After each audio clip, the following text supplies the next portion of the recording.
Good morning बच्चों। आज हम अपनी ईवीएस का सेकेंड चैप्टर पढ़ने जा रहे हैं जिसका नाम है अवर बॉडी, मतलब हमारा शरीर। तो हम इसमें हमारे शरीर के बारे में पढ़ेंगे। हम अपने शरीर में कौन कौन से अंग पाते हैं, उनके क्या सारे काम हैं और वो किस तरीके के सिस्टम में काम करते हैं, ये सारी चीज़ें हम इस चैप्टर में पढ़ने वाले हैं। तो ये चैप्टर एक बहुत ही इम्पॉर्टेंट चैप्टर है। जब तक आप साइंस पढ़ेंगे तब तक आपको ये चैप्टर पढ़ना ही पढ़ना है। तो मैं आप सारे बच्चों से उम्मीद करूंगी कि आप इस चैप्टर को बहुत ही ध्यान से पढ़ेंगे। ठीक है, तो मैं पढ़ना स्टार्ट करती हूँ, आप लोग ध्यान दीजिए। Our body has many organs that perform vital functions. हमारे शरीर में बहुत सारे ऑर्गन्स यानी कि अंग होते हैं जो बहुत इम्पॉर्टेंट काम करते हैं। हमारे शरीर में बहुत सारे अंग होते हैं जो बहुत इम्पॉर्टेंट काम करते हैं। मतलब हमारे शरीर में जितने भी अंग होते हैं सब कोई ना कोई काम करते हैं और वो सारे काम बहुत ही ज़्यादा इम्पॉर्टेंट होते हैं। These organs are of two kinds. ये ऑर्गन जो होते हैं वो दो तरीके के होते हैं, external organs and internal organs. External organs मतलब बाहर के अंग और इंटरनल ऑर्गन्स मतलब अंदर के अंग। तो जो अंग हमें ऊपर से बाहर से दिखाई देते हैं, जैसे आप मेरे हाथ को देख रहे हो, मेरी फिंगर को देख रहे हो, तो ये बाहर से दिखाई दे रही है, तो ये एक्सटर्नल ऑर्गन है। आँखें, कान, नाक, ये सब आपको बाहर से दिखाई देते हैं, तो ये एक्सटर्नल ऑर्गन है। और जो शरीर के अंदर होते हैं, जैसे किडनी होता है, जैसे हार्ट होता है, जैसे लंग्स होते हैं, लिवर होते हैं, ये आपके इंटरनल ऑर्गन्स हैं। तो external organs are those parts of the body that can be seen. External organs हमारे शरीर के वे अंग होते हैं जिन्हें हम देख सकते हैं। And internal organs are the soft organs present inside our body. और जो इंटरनल ऑर्गन्स होते हैं वो हमारे शरीर के अंदर मौजूद होते हैं। क्यों मौजूद होते हैं उसका कारण है क्योंकि वो बहुत ज़्यादा सॉफ्ट होते हैं।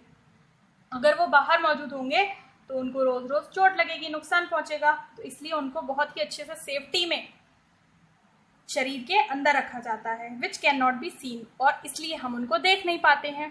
तो इसमें हमने क्या सीखा कि हमारे शरीर में दो तरह के अंग होते हैं, एक एक्सटर्नल ऑर्गन्स और एक इंटरनल ऑर्गन्स। एक्सटर्नल ऑर्गन्स बाहर होते हैं जिन्हें हम देख सकते हैं और इंटरनल ऑर्गन्स अंदर होते हैं जिन्हें हम नहीं देख सकते हैं। The internal organs of the human body form different groups called organ system. तो जो इंटरनल ऑर्गन्स होते हैं ना हमारे शरीर के, वो क्या करते हैं, वो अलग अलग ग्रुप्स बना लेते हैं। हमारे शरीर में बहुत सारे अंदर इंटरनल ऑर्गन्स हैं और सारे इंटरनल ऑर्गन्स मिलकर क्या करते हैं, अलग अलग ग्रुप्स बना लेते हैं और अपने अपने ग्रुप का नाम रख लेते हैं। जैसे आपकी क्लास में अगर 25 बच्चे हैं और मैं बोलूँ कि 5-5 बच्चे मिलकर ग्रुप बना ले, तो आप फटाफट से बना लेंगे और अपने अपने ग्रुप का एक एक नाम रख देंगे। तो ऐसे करके टोटल कितने ग्रुप बना लेंगे आप बताइए? हाँ, सोच रहे हो ना, 5 ग्रुप बना लोगे आप, ठीक है, और पांचों ग्रुप के अलग अलग नाम रख दोगे। बिल्कुल उसी तरह से हमारे शरीर के जो इंटरनल ऑर्गन्स होते हैं वो भी मिलकर क्या करते हैं, ग्रुप बना लेते हैं और अपने ग्रुप का नाम रख लेते हैं। तो उनके ग्रुप को हम ग्रुप ना कहकर क्या बोलते हैं, ऑर्गन सिस्टम बोलते हैं। क्या बोलते हैं? ऑर्गन सिस्टम बोलते हैं। और हर ग्रुप का एक अपना अपना काम होता है, क्योंकि हर ग्रुप क्यों बनाया जाता है?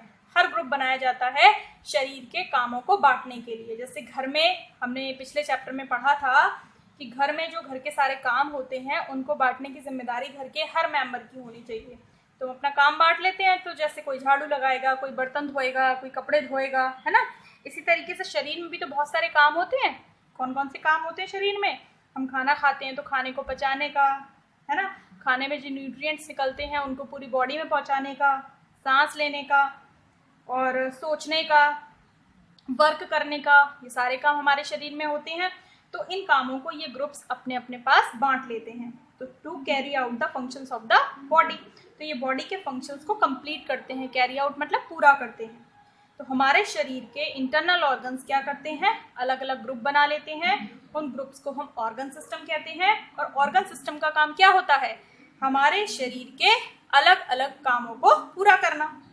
तो there are 5 main organ systems in our body. तो हमारे शरीर में ऐसे कितने ऑर्गन सिस्टम होते हैं? 5 मेन बड़े बड़े ऑर्गन सिस्टम्स हमारे शरीर में होते हैं। तो इन्हीं ऑर्गन सिस्टम के बारे में हम इस चैप्टर में पढ़ने वाले हैं, ठीक है। बहुत ही इंपॉर्टेंट है, मैं फिर से इस बात को दोहराऊंगी, बेहद इंपॉर्टेंट चैप्टर है। तो पहला आपका जो ऑर्गन सिस्टम है वो है आपका डाइजेस्टिव सिस्टम। कौन सा सिस्टम है? डाइजेस्टिव सिस्टम, ठीक है। तो डाइजेस्टिव सिस्टम का मेन फंक्शन क्या होता है? खाने को खाना, और खाने को खाने के बाद उसको पचाना और खाने में जो न्यूट्रिएंट्स होते हैं उस न्यूट्रिएंट्स को पूरे शरीर में पहुंचाना। तो पहले हम इस डाइजेस्टिव सिस्टम को एक बार पढ़ लेते हैं, उसके बाद हम इससे रिलेटेड एक वीडियो देखेंगे। ठीक है बच्चों, ये देखिए आपके सामने एक ह्यूमन बॉडी का फिगर है। इस ह्यूमन बॉडी में ये उसके मुंह से लेकर लास्ट तक जो आपको पिक्चर दिखाई दे रही है पूरी, ये पिक्चर जो है वो पूरे हमारे डाइजेस्टिव सिस्टम की है। तो ये यहाँ से लेके यहाँ तक पूरा डाइजेस्टिव सिस्टम है। ठीक है, इस डाइजेस्टिव सिस्टम में ये एक ऑर्गन सिस्टम है, तो इसमें बहुत सारे ऑर्गन काम करते हैं। तो जिन जिन ऑर्गन्स ने मिलकर इस पूरे ऑर्गन सिस्टम को बनाया है, हम उस ऑर्गन के नाम एक बार पढ़ लेते हैं। तो देखिए आपको ये ट्यूब जैसी, ये नली जैसी दिखाई दे रही है, इसको हम सिंपल भाषा में फूड पाइप कहते हैं। और इसका वैसे जो नेम है रियल वाला वो है ईसोफेगस, OESOPHAGUS। इसको क्या प्रोनाउंस करते हैं हम? ईसोफेगस। ठीक है, यहां से खाना आपका नीचे आता है और सीधे स्टमक में चला जाता है। तो ये पोर्शन आपका है स्टमक। ठीक, स्टमक के सामने जो आपका रेड पोर्शन है वो है आपका लिवर। लिवर के नीचे आप देख रहे हो ग्रीन कलर का पोर्शन है, ये है आपकी गॉल ब्लैडर। स्टमक के बाद खाना आपका जाता है अंदर वाली, जो आप गोल गोल क्रिएशंस देख रहे हैं यहाँ पर, इन्हें हम कहते हैं स्मॉल इंटेस्टाइन। स्मॉल इंटेस्टाइन से खाना यहाँ जाता है। ये जो आप नलियाँ देख रहे हैं इस तरह से जा रही हैं, ये चारों तरफ, ये बीच वाली अलग है और ये कॉर्नर वाली अलग है। तो ये है आपकी लार्ज इंटेस्टाइन। उसके बाद खाना आपका आता है रेक्टम में, और जो लास्ट का पोर्शन है इसका नाम है एनस। तो ये सारे आपके डाइजेस्टिव सिस्टम के ऑर्गन हैं, oesophagus, stomach, liver, gall bladder, और यहाँ पे आपकी एक ग्लैंड है जिसका नाम है pancreas, small intestine, large intestine, rectum, और एक यहाँ नाम नहीं दिया है, इसको हम कहते हैं एनस, ANUS। ठीक है, तो ये है आपका डाइजेस्टिव सिस्टम का फिगर। अब हम चलते हैं कि इसकी प्रोसेस क्या है। देखिए, the digestive system helps to break down the food we eat. Digestive system मतलब पाचन तंत्र, हिंदी होती है पाचन तंत्र, हमारी हेल्प करता है क्या करने में? जो खाना हम खाते हैं उस खाने को ब्रेक डाउन करने में, मतलब तोड़ने में। खाना जिस फॉर्म में हम खाते हैं उसी फॉर्म में हमारा शरीर खाने को यूज़ नहीं करता। हम दाल खाते हैं तो हमारे शरीर को दाल उसी फॉर्म में नहीं मिलती है।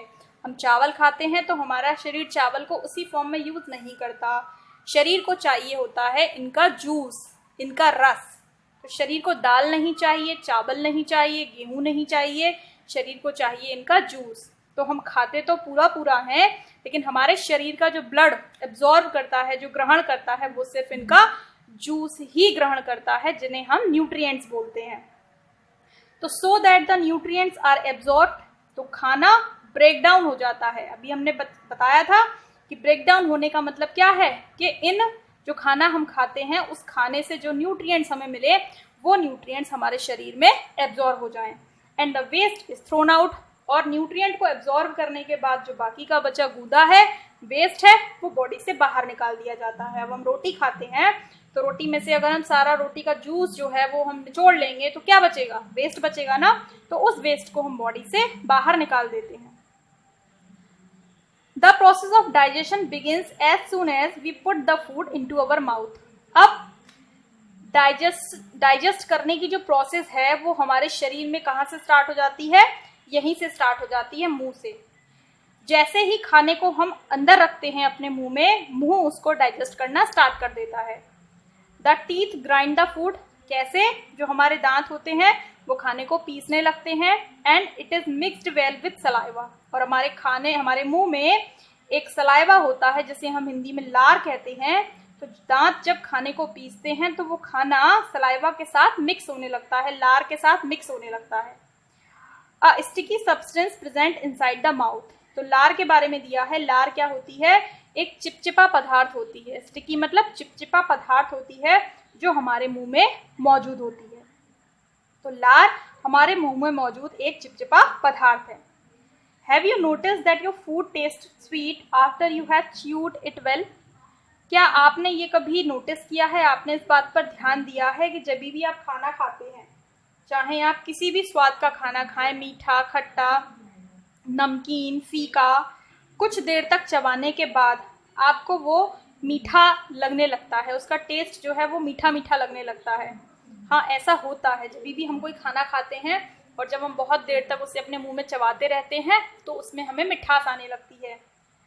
ऐसा क्यों होता है? दिस इज बिकॉज, ऐसा इसलिए होता है क्योंकि the saliva changes the food into a sugar called glucose. क्योंकि जो सलाइवा होता है ना, जो लार होती है, वो आपके खाने को एक प्रकार की शुगर में चेंज कर देती है, जिस शुगर का नाम है ग्लूकोज। तो जो बाजार में ग्लूकोज मिलता है वो आर्टिफिशियल ग्लूकोज होता है, और जिस ग्लूकोज की यहाँ पे बात की जा रही है वो हमारे शरीर में बनने वाला ग्लूकोज है, वो हमारा नेचुरल ग्लूकोज है। ठीक है, तो सलाइवा का काम क्या है? सलाइवा का काम खाने में सिर्फ मिक्स होना नहीं है। खाने में मिक्स होने का उसका पर्पस क्या है? खाने में मिक्स होने का उसका पर्पस है भोजन को शुगर में चेंज कर देना। जो भी खाना आप खाते हैं उसको आप शुगर में चेंज कर देते हैं।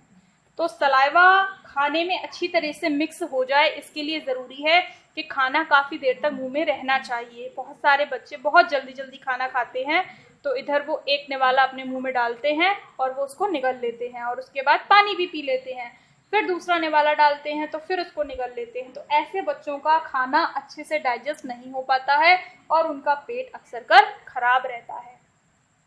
तो अगर आप चाहते हैं कि आपका पाचन ठीक से चले तो इसके लिए बहुत ज़रूरी है कि आप खाने को चबा चबा कर खाएं। तो कम से कम 20 से 25 बार आपको एक निवाले को ज़रूर चबाना चाहिए।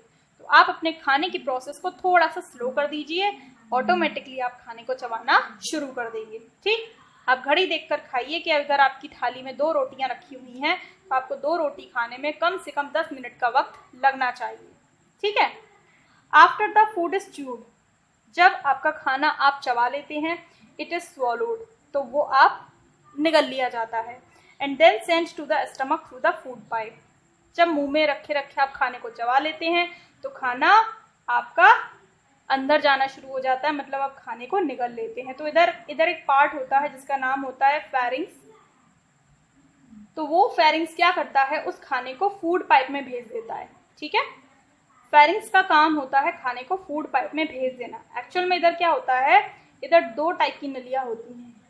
इधर एक विंड पाइप होता है और इधर एक फूड पाइप होता है। तो फेरिंग्स का काम होता है खाने को फूड पाइप में भेजना।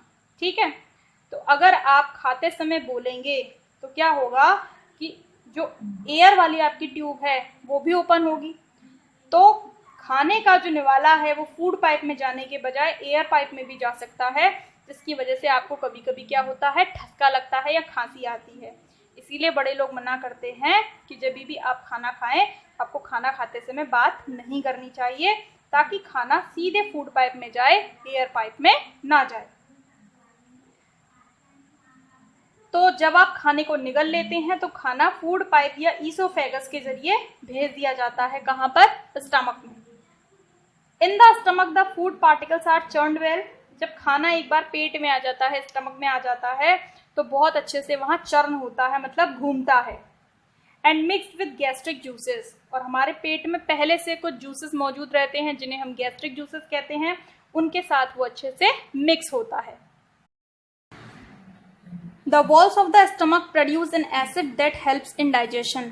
हमारा जो पेट होता है, पेट की इंटरनल वॉल्स पर एसिड मौजूद रहते हैं, और वो एसिड खाने को डाइजेस्ट करने में, खाने को पचाने में, या कह सकते हैं खाने से न्यूट्रिएंट्स को निकालने में हमारी बहुत हेल्प करते हैं।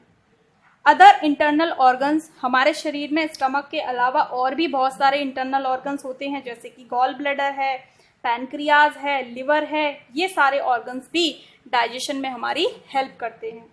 From the stomach the food mix goes to the small intestine. और जैसा हमने आपको बताया था कि स्टमक में खाना 4 घंटे तक रहता है, और 4 घंटे तक अच्छे से चर्न होने के बाद और अच्छे से उनमें से न्यूट्रिएंट्स निकलने के बाद फिर वो खाना स्मॉल इंटेस्टाइन में चला जाता है। मतलब स्टमक में डाइजेशन होता है, लेकिन डाइजेशन अभी कंप्लीट नहीं हुआ है। डाइजेशन कंप्लीट होगा कहाँ पर? स्मॉल इंटेस्टाइन में। तो अब खाना आपका स्मॉल इंटेस्टाइन में चला जाता है। Here essential substance from the food called nutrients are absorbed into the blood। और स्मॉल इंटेस्टाइन में आने के बाद खाने में सारे के सारे न्यूट्रिएंट्स आपको अब मिल जाते हैं और यहाँ से सारे न्यूट्रिएंट्स एब्जॉर्ब कर लिए जाते हैं किसके द्वारा? ब्लड के द्वारा। तो स्मॉल इंटेस्टाइन में क्या होता है, खाना पूरी तरह से डाइजेस्ट हो जाता है और इस डाइजेस्टेड फूड को ब्लड जो है वो ट्रांसपोर्ट करके ले जाता है और पूरी बॉडी में पहुंचा देता है। अब the left over food then enters the large intestine. अब जो खाना बच गया, जो खाने का गूदा बच गया, वो सारा गूदा भेज दिया जाता है कहाँ पर? लार्ज इंटेस्टाइन में। Here again some amount of nutrients and water gets absorbed into the blood। और अगर उस गूदे के साथ कुछ पानी भी और चला जाता है या कुछ बचे हुए न्यूट्रिएंट्स भी और चले जाते हैं तो अगेन लार्ज इंटेस्टाइन में वो ब्लड के द्वारा एब्जॉर्ब कर लिए जाते हैं and the remaining solid waste product is pushed away. और जो बाकी का बचा हुआ सॉलिड वेस्ट होता है वो कहाँ पुश अवे कर दिया जाता है? वो रेक्टम में पुश अवे कर दिया जाता है। इस तरह से यहाँ से घूम के पूरी जर्नी ये करता हुआ ऐसे आके फिर ये रेक्टम में चला जाता है। ठीक है, तो pushed by the large intestine into the rectum. तो लार्ज इंटेस्टाइन खाने को किसमें पहुंचा देती है? रेक्टम में। From the rectum you push out the waste through the anus when you go to the bathroom every morning.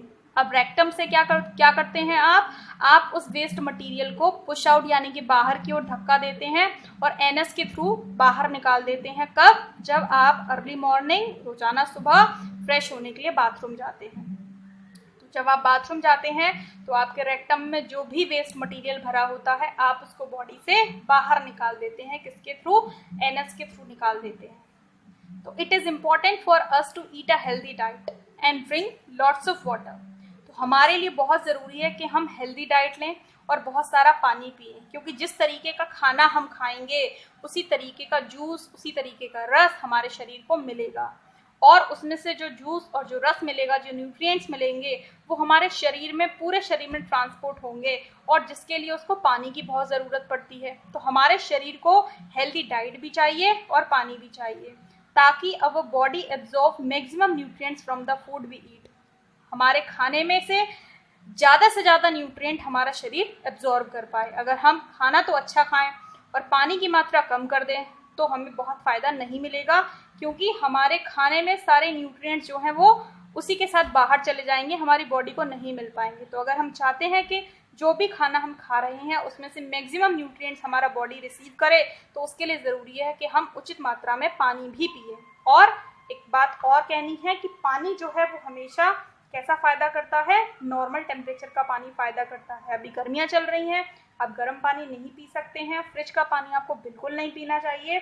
आपको बिल्कुल मटके का सादा पानी, जिसे हम शीतल जल कहते हैं, वो आपको पीना चाहिए। वो आपके शरीर के लिए हेल्दी होता है और हेल्पफुल भी होता है। फ्रिज का अगर आप पानी पिएंगे तो वो आपके शरीर को नुकसान पहुँचाता है। And also throws away the waste regularly. और साथ में एक और प्रक्रिया हमें करनी है कि जो भी हमारे रेक्टम में खाना जमा होता है उसे हमें डेली बाहर निकालना बहुत ज़रूरी होता है। बहुत सारे बच्चे की गंदी आदत होती है कि वो डेली फ्रेश होने के लिए नहीं जाते हैं। तो इससे क्या होता है कि उनके रेक्टम में जो वेस्ट है वो इकट्ठा हो जाता है और वो सड़ने लगता है। तो ये जो सड़ना है उससे उनके पेट में गैस बनती है और कीड़े भी पड़ते हैं जो उनके शरीर को बीमार बनाते हैं। तो अगर आपको बीमारी से बचना है तो सारी चीज़ें एक साथ करना ज़रूरी होता है। पहला, आप हेल्दी डाइट यूज़ करें। दूसरा, आप बहुत सारा पानी पिए। और इन दोनों कामों को करने के बाद आपको डेली क्या करना है? फ्रेश भी होना है। ठीक है, तो हमने अपने डाइजेस्टिव सिस्टम से क्या सीखा कि डाइजेस्टिव सिस्टम जो खाना हम खाते हैं उसको डाइजेस्ट करता है, साथ में न्यूट्रिएंट को और वेस्ट मैटर को सेपरेट करता है, अलग करता है। खाने में जो भी हम खाते हैं उसमें दो चीज़ें होती हैं, एक न्यूट्रिएंट और एक वेस्ट मैटर। तो जो आप फ्रेश होने के बाद फेंक देते हैं, बॉडी से बाहर निकाल देते हैं, वो आपका वेस्ट मैटर है। और जो न्यूट्रिएंट्स आपके ब्लड को मिल जाते हैं, जो आपके शरीर में पूरे में ट्रांसपोर्ट कर दिए जाते हैं, वो आपके न्यूट्रिएंट्स हैं और उनको अलग करने का काम डाइजेस्टिव सिस्टम करता है। तो आज हमने ये बहुत ही इंपॉर्टेंट टॉपिक डाइजेस्टिव सिस्टम को समझा है। ठीक है, अब हम इसके बाद देखते हैं इसका एक वीडियो, और वीडियो के थ्रू हम और अच्छे से इस सिस्टम को समझने की कोशिश करेंगे। कल के वीडियो में हम ये सीखेंगे कि डाइजेस्टिव सिस्टम के पिक्चर को, उसके फिगर को, ह्यूमन बॉडी के डाइजेस्टिव सिस्टम को हम ड्रॉ कैसे करते हैं, ठीक। क्योंकि अगर हम ऐसे पिक्चर में देखते हैं तो हमको ड्रॉ करना बहुत मुश्किल लगता है, तो हम इसे ईजी तरीके से सीखेंगे। ओके बच्चों, तो अब आप वीडियो देखिए, और वीडियो में कुछ भी समझ में नहीं आए तो आप मुझसे कमेंट बॉक्स में ज़रूर पूछिएगा, ठीक है।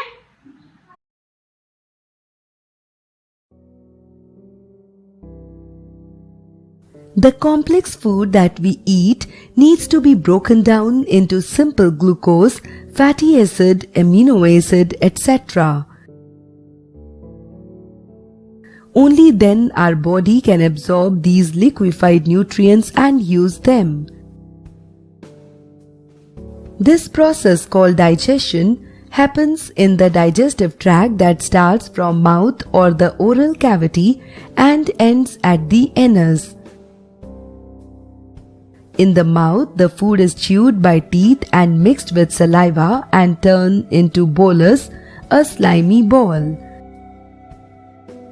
Then through pharynx it enters esophagus. If you talk, the food may enter windpipe, as pharynx is common entry point of windpipe and esophagus.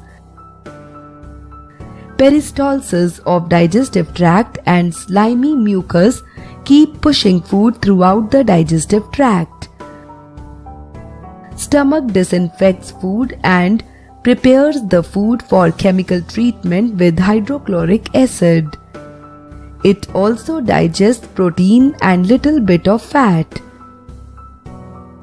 Around 6 meter long small intestine completes the rest of digestion with the help of enzymes it produces,